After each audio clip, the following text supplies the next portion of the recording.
अंतर्राष्ट्रीय संबंधों में भी कभी कभी कभी ये दिन और कभी वो दिन चलते हैं।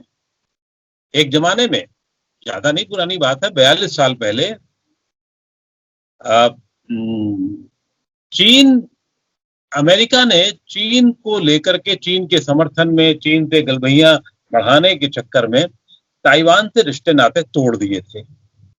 और आज वही देश है, वही सब चीजें हैं। अमेरिका के राजदूत पलामू में स्थित राजदूत वहां ताइवान पहुंच जाते हैं और वहां बड़ा उनका खैर मकदम किया जाता है, उनका स्वागत किया जाता है। तय है कि जब वहां पर राजदूत पहुंचते हैं तो उनको उनका उसके उसकी वजह से वहां पर चीन की आंखें तरेर जाती हैं और चीन जो है वो उससे काफी खपा होता है। वो चीन कहता है, चेतावनी दी है चीन, बल्कि चीन ने चेतावनी अमेरिका को चेतावनी दी है कि हम ये सब कुछ जो हो रहा है वो वन चाइना प्रिंसिपल के खिलाफ है। एक ही चीन होना चाहिए, एक ही चीन पे चीन और अमेरिका में समझौता हुआ है, सहमति हुई है। लेकिन जब ताइवान में इस तरीके की गतिविधि बढ़ रही हो तो निश्चित रूप से उसके बहुत सारे असर हैं, बहुत सारे राजनीतिक असर होंगे, अंतर्राष्ट्रीय स्तर पर असर होंगे।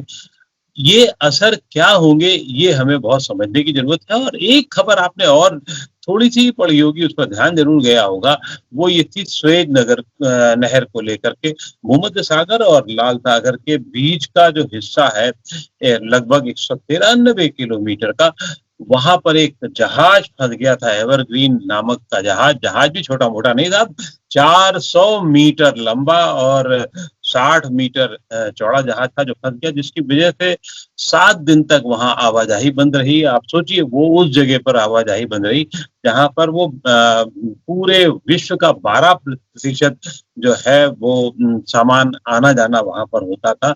और लगभग बताते हैं, ऐसा मुझे बहुत ज्यादा वो नहीं है पता, लेकिन फिर भी जो मुझे पता है वो ये है कि 400 मिलियन डॉलर का नुकसान हर घंटे हुआ था इन दिनों। तो इस पे छोटी सी चर्चा, लेकिन मूल बातचीत ताइवान और अमेरिका को लेकर के होगी। और बातचीत करने के लिए हमारे पास जो विशेषज्ञ हैं वो निश्चित रूप से दोनों ही विषय पे बहुत अच्छा ज्ञान रखते हैं और बहुत समझ रखते हैं।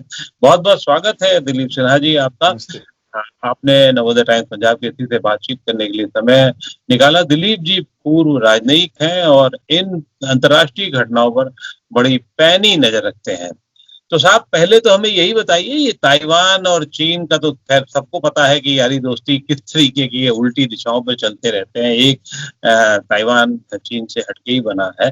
लेकिन अब जब अमेरिका की गतिविधि ऐसी है, और उसके पहले भी वहां पर पलाऊ के प्रेसिडेंट भी जा चुके हैं वैसे, अभी इसी हफ्ते मेरे ख्याल से 2 दिन पहले।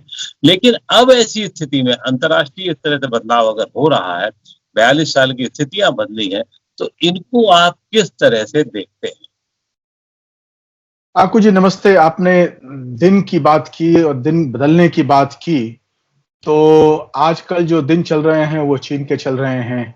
आजकल प्रभुत्व, आजकल शक्ति चीन के पास है।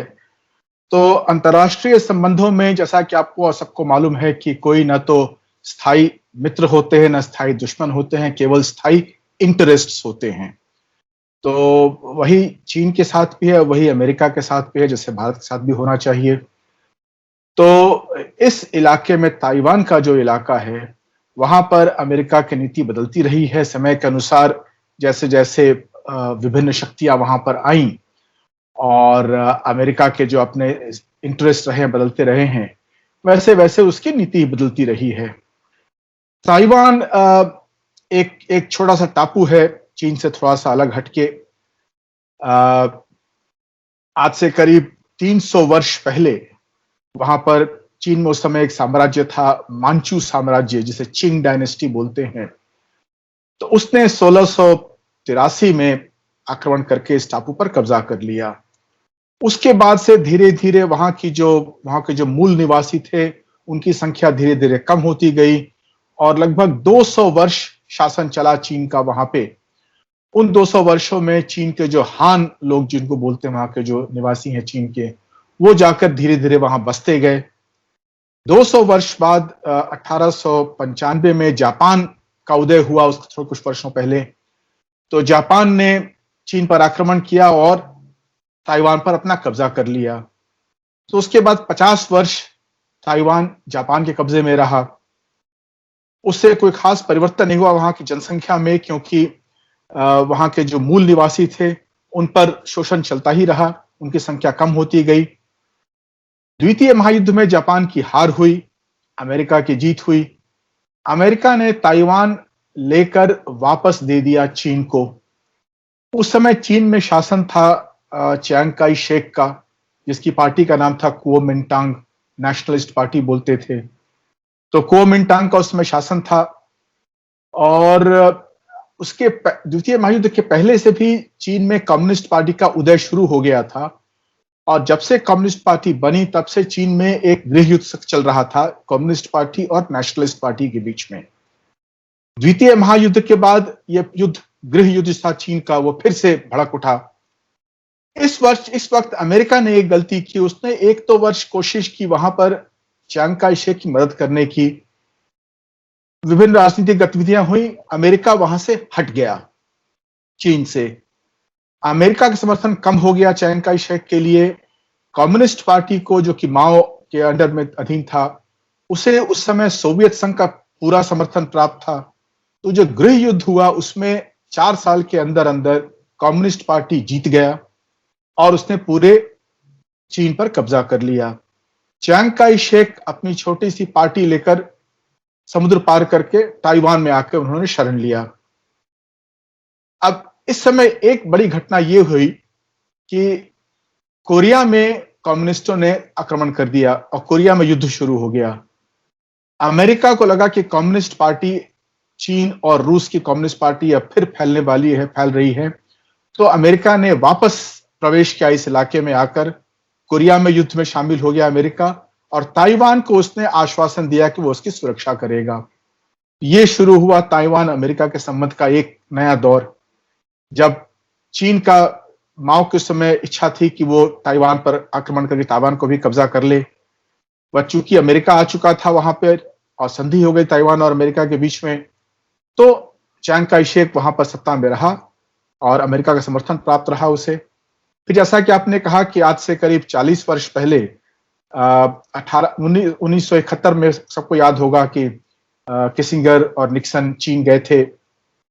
उसके कुछ वर्ष बाद अमेरिका ने चीन के साथ अपने संबंध स्थापित कर लिए और चीन के दबाव में आकर अमेरिका ने ताइवान के साथ जो अपने संबंध थे वो हटा दिए और औपचारिक संबंध बल्कि समाप्त कर दिए। इधर उस समय चीन इतना मजबूत नहीं था कि ताइवान पर आक्रमण कर पाता, लेकिन पिछले कुछ वर्षों में शी जिनपिंग के राष्ट्रपतित्व में चीन वापस अपनी विस्तारवादी नीति में पहुंच गया है। और इस दौरान चीन और ताइवान के संबंध भी काफी सुधर गए थे, बल्कि इनफॉर्मल अनौपचारिक संबंध काफी हो गए थे। व्यापार भी शुरू हो गया था, करीब करीब $100 बिलियन का व्यापार हो रहा था चीन और ताइवान के बीच में। ताइवान का बहुत बड़ा निवेश भी हो रहा था और अमेरिकी सहायता मिलने से ताइवान की प्रगति बहुत हो गई थी और ताइवान अब विश्व के प्रमुख और सबसे अमीर देशों में उसकी गणना हो रही थी। लेकिन शी जिनपिंग के आने के बाद से संबंध फिर गड़बड़ होने लगे। 2015 के बाद से कहिए, 2015 में तो एक दफा मुलाकात भी हुई थी ताइवान के राष्ट्रपति और शी जिनपिंग में, दोनों ने हाथ भी मिलाया था सिंगापुर में। लेकिन उसके बाद से संबंध बिगड़ते गए और 2016 में ताइवान में एक पार्टी सत्ता में आई, डेमोक्रेटिक प्रोग्रेसिव पार्टी। उसकी लीडर हैं त्साई इंग वेन, जो ये मानती हैं कि ताइवान चीन का हिस्सा नहीं है और अगर है भी तो एक चीन की नीति अगर हो भी तो भी असली चीन जो है वो रिपब्लिक ऑफ चाइना यानी ताइवान है, न कि पीपल्स रिपब्लिक ऑफ चाइना यानी कम्युनिस्ट चाइना। तो इन सब के कारण चीन और ताइवान के बीच में तनाव बढ़ता गया और इस बढ़ते तनाव में खतरा पैदा हो गया कि चीन ताइवान पर आक्रमण करके उसे वापस अपने कब्जे में ले लेगा। तो प्रेसिडेंट ट्रंप ने नीति अपनी बदलनी शुरू की और जो औपचारिक संबंध थे ताइवान के साथ वो धीरे धीरे पुनर्स्थापित करना शुरू कर दिया। पहले जो प्रमुख नेताओं का दौरा शुरू हुआ और अब आप जैसा आपने कहा कि अमेरिकी राजदूत एक वहां जा रहे हैं घूमने के लिए, और अमेरिका अब ये लगभग एक आश्वासन दे रहा है ताइवान को कि यदि चीन ने आक्रमण किया तो ताइवान की मदद के लिए अमेरिका हाजिर होगा। तो ये परिस्थिति अब बन गई है कि चीन ताइवान को आए दिन धमकी दे रहा है, अनेक उत्तेजनात्मक सैन्य कार्रवाई कर रहा है ताइवान के समुद्री इलाके में, हवाई क्षेत्र में, और ये कह रहा है कि ये जो देश वन चाइना पॉलिसी नहीं फॉलो करेंगे उनके वो वन चाइना के विरुद्ध हैं और चाइना उन्हें स्वीकार नहीं करेगा। ये परिस्थिति इस वक्त तनावपूर्ण हो गई है और अमेरिका में इस बात की चर्चा हो रही है कि क्या पूर्वी ईस्ट चाइना सी में युद्ध की संभावना है।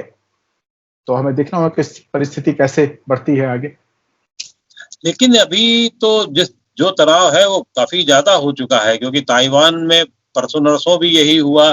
चीनी जहाजों ने उनके एयर स्पेस पे गए और होकर के आ गए, उसका ताइवान ने विरोध भी जताया और एक दो नहीं 10-12 जहाजों ने, लड़ाकू जहाजों ने उसके एयर स्पेस में जाकर के होकर के आए हैं। अब ऐसी स्थिति में खासतौर से अमेरिका के बीच में बिल्कुल सामने सामने से पड़ने पर अंतर्राष्ट्रीय स्तर पर कितना तनाव होगा? क्या ये सिर्फ अमेरिका, चीन और ताइवान के बीच का ही त्रिभुज बना रहेगा या इसमें और देश भी आ जाएंगे बीच में? मेरे विचार में इसका अंतर्राष्ट्रीय प्रभाव पड़ेगा, क्योंकि शी जिनपिंग की जो विस्तारवादी नीति है उसके खिलाफ ही क्वाड का गठन हुआ है।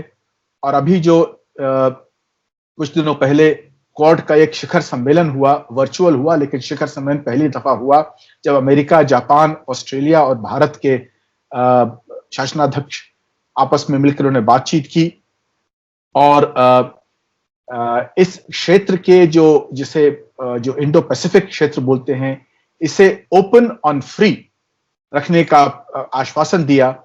उस नीति के तहत ताइवान की जो सुरक्षा है वो एक बहुत प्रमुख अंग बन जाती है। तो उसमें जापान की भी का बहुत बड़ी रुचि है इसमें, क्योंकि जापान के भी कुछ विवाद हैं चीन के साथ, कुछ टापुओं को लेकर, सेनकाकू आइलैंड्स हैं वहां पे। तो जापान भी नहीं चाहेगा कि चीन की विस्तारवादी नीति इतनी हो जाए कि चीन अपने आसपास ये जो जिन इलाकों पर चीन दावा करता है उसे वो सैन्य शक्ति के साथ उसे अपने कब्जे में ले ले। अमेरिका भी नहीं चाहता है ये, और ये भारत के भी हित में नहीं है कि इस प्रकार की विस्तारवादी नीति जब चीन अपनाता है अपने पूर्वी क्षेत्र में, तो भारत उसमें चुप बैठा रहे। क्योंकि यदि भारत उस समय चुप बैठा रहता है तो कल जब भारत के ऊपर खतरा होगा तो वो देश भी चुप बैठे रहेंगे। तो भारत को किसी प्रकार की सहायता की उम्मीद नहीं रखनी चाहिए कि यदि लद्दाख में कुछ घटना हुई या अरुणाचल प्रदेश में कुछ हुआ तो भारत ये उम्मीद रखे कि बाकी देश आके भारत की सहायता करेंगे। वो तभी होगा जब भारत इन देशों की सहायता के लिए तत्पर हो, तैयार हो। भारत किस तरीके से सहायता कर सकता है, खास तौर से जो चीन से उसके तनाव चल रहे हैं, चाहे वो लद्दाख को लेकर के हो या अरुणाचल को लेकर के हो? ऐसी स्थिति में जब वो खुद, एक शब्द फंसा हुआ मैं कहना नहीं चाहता हूँ, लेकिन तब भी वो है तो फंसा ही हुआ है उनके चीन के साथ डायरेक्ट उसमें, तो ऐसी स्थिति में वो दूसरा तीसरा मोर्चा अन्य देशों के लिए या क्वाड के जो से जुड़े हुए देश हैं उनके साथ किस तरीके से वो आगे आकर के चीन के खिलाफ अपना मोर्चा संभाल सकता है? देखिए, चीन की जो नीति है वो संयुक्त राष्ट्र के जो चार्टर है उसके विरुद्ध है। चीन एक देश को धमकी दे रहा है जो कि चार्टर में स्पष्ट रूप से लिखा हुआ है। इस प्रकार की धमकी चार्टर के विरुद्ध है। तो भारत की यदि मानना है कि चार्टर में यदि आस्था है तो भारत को उसके लिए आवाज उठानी पड़ेगी अपनी। ये तो हुई नैतिकता की बात। जहां तक सवाल है कि भारत क्या कर सकता है, यदि चारों देश, क्वाड के चारों देश उठकर खड़े होते हैं, एकजुट होते हैं तो चीन को ये देखना होगा कि यदि वो ताइवान पर हमला करता है तो उसे एक नहीं बल्कि 4 फ्रंट खोलने होंगे, जापान के साथ, भारत के साथ, ताइवान के साथ, अमेरिका के साथ, ऑस्ट्रेलिया के साथ भी। तो चीन 10 दफा सोचेगा इस प्रकार की कार्रवाई करने के पहले। आपने कौटिल्य की नीति पढ़ी होगी। कौटिल्य की नीति में यदि एक विजिगिषु जिसे बोलते हैं, जो आक्रमण करता है अपने अरी के ऊपर, अपने दुश्मन के ऊपर, तो उसके पीछे जो देश होता है उसे अरी मित्र कहते हैं, और उसे पार्शनी ग्राह भी कहते हैं, जो कि एड़ी पकड़ता है। तो पार्शनी ग्राह का जो रोल है वो भारत का बन जाता है उसमें। और आपको याद होगा 1971 में जो भारत ने संधि की थी सोवियत संघ के साथ, जब भारत ने हस्तक्षेप किया था पूर्वी पाकिस्तान में, तो उसके पहले भारत ने संधि की थी सोवियत संघ के साथ, और उसका बहुत प्रभाव पड़ा ये कि चीन ने कभी भी कोशिश नहीं की, प्रयास नहीं किया हस्तक्षेप करने का उस समय, क्योंकि भारत की संधि थी सोवियत संघ के साथ। तो इस प्रकार की संधि होने से, इस प्रकार की सैन्य कार्रवाई का खतरा होने से कोई भी देश सोचेगा सैन्य कार्रवाई करने के पहले। अब एक सामने सामने की बात होगी अगर, तो भारत, मेरा चिंता या हम सब की चिंता जो होगी वो ये होगी, भारत अगर इस विवाद में या इस द्वंद्व में पड़ता है तो उसको एक तो परसेप्शनली फायदा होना है, जो अंतर्राष्ट्रीय स्तर पर चीन के खिलाफ सामने खड़े होने पर, और चीन को उसने मुंह की भी खिलाई है अभी हाल के दिनों में, जिस तरीके से चीन ने मुंह में खाई है, मुंह की खाई है हमारे जो सीमा के क्षेत्र थे वहां पर, जिस तरीके से उसने वो पीछे हटना पड़ा है मजबूरी में उसको, वो एक अलग वो है। लेकिन भारत का क्या फायदा नुकसान, एक परसेप्शनली तो फायदा होगा, लेकिन और क्या क्या संभावनाएं हैं जिससे भारत को एक लाभ होगा या नुकसान हो सकता है? भारत को जो अपनी नीति अपनानी है उसमें एक बात का ध्यान रखना होगा हमेशा कि चीन भारत से कहीं अधिक शक्तिशाली है इस वक्त, सैन्य शक्ति में, आर्थिक शक्ति में। तो यदि भारत चीन का युद्ध होता है तो उसमें भारत को एलाइज की जरूरत होगी, क्योंकि अकेले भारत चीन का मुकाबला नहीं कर सकता, और करेगा भी तो उसे बहुत नुकसान सहना पड़ेगा। जैसा कि मैंने 1971 का उदाहरण दिया, उस समय भारत पाकिस्तान से कहीं अधिक शक्तिशाली था, लेकिन अमेरिका और चीन के दबाव के कारण उस दबाव को हटाने के लिए भारत को संधि करनी पड़ी सोवियत संघ के साथ। तो इस प्रकार की संधि करने से किसी भी देश की शक्ति बढ़ती है। तो आज जो भारत के ऊपर जो खतरा मंडरा रहा है चीन क्या, उस खतरे का सामना करने के लिए भारत को संधि की आवश्यकता है, उसी प्रकार जिस प्रकार ताइवान को इस प्रकार की संधि की आवश्यकता है।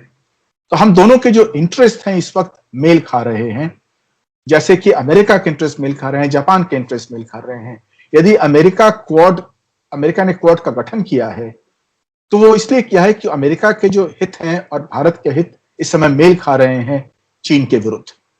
तो हमें इसका लाभ उठाना चाहिए, हमें इसकी जरूरत है, और सही वक्त पर सही संधि करना, सही दोस्त बनाना, उसी से सुरक्षा होती है देश की। यदि ताइवान ने अमेरिका के साथ 1949-50 में संधि नहीं की होती तो चीन ने ताइवान पर आक्रमण कर दिया होता।